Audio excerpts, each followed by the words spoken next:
Meta, the artist formerly known as Facebook, just wrapped up its Connect event. We saw AR glasses that are so expensive, we don't even know how much they cost. Consensual AI deepfakes, a new Quest VR headset, and a retro colorway for its Ray-Ban smart glasses. I think I'm in love. But before I geek out too much, let's go to Orion. Orion, Meta's new AR glasses. Augmented reality or AR glasses allow you to see the real world like any other pair of glasses, but they can also show you a digital interface on top of that real world. Think of Iron Man's Jarvis Assistant. It displays maps, lets you make video calls, interact with the digital world, and highlight real-world objects. This is the future that Apple, Meta, Snapchat, Google, Microsoft, and Xreal all want and need to make happen if they want to keep their shareholders happy. But we don't have arc reactors, Spider-Man, or Vision in our universe.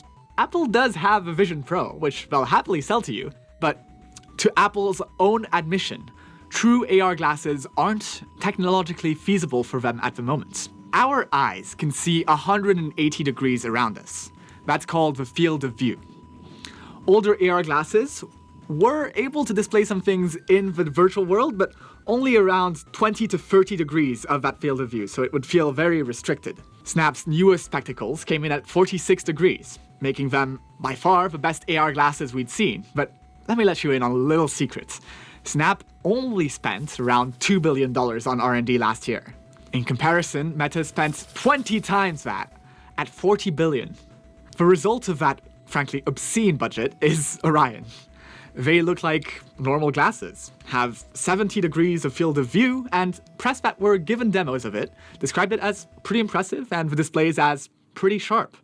That is high praise for an AR gadget, especially one that is this light.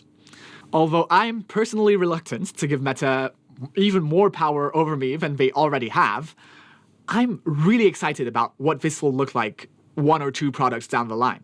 And that's not all they announced, so let's geek out some more. Orion comes with a neural wristband.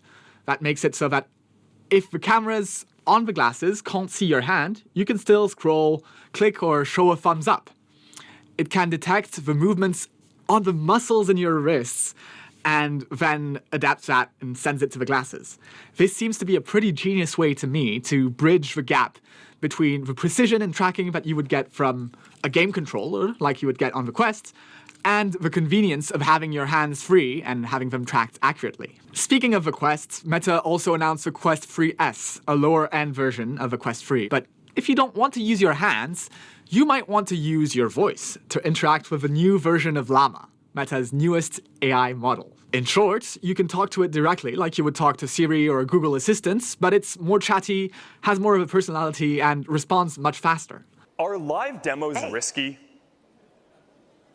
Live demos can be risky, yes. However, they can also be engaging, memorable. But I'm gonna do it anyway. Go for it. Just be prepared for anything to happen. In addition, Meta's also working on technology that can translate conversations in real time, though there's a pretty big delay, and this is nothing new. That's coming to Instagram, WhatsApp, Messenger, Facebook, all of these right now and for free. More interesting to me is that it can dub your videos.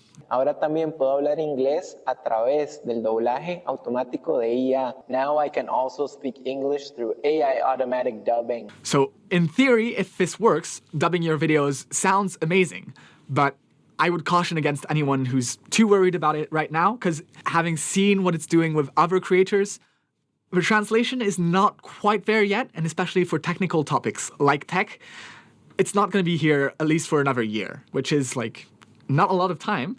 But still, I'd be really interested to play with that, especially as someone who has family who speaks French and Spanish, to be able to share these conversations in different languages and have a bigger audience.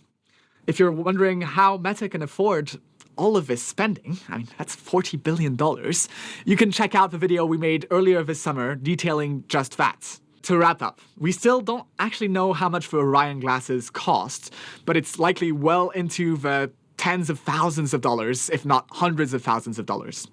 Despite the fact that you're not getting your hands on them anytime soon, Meta has shown that it's able to produce the best in class for augmented reality.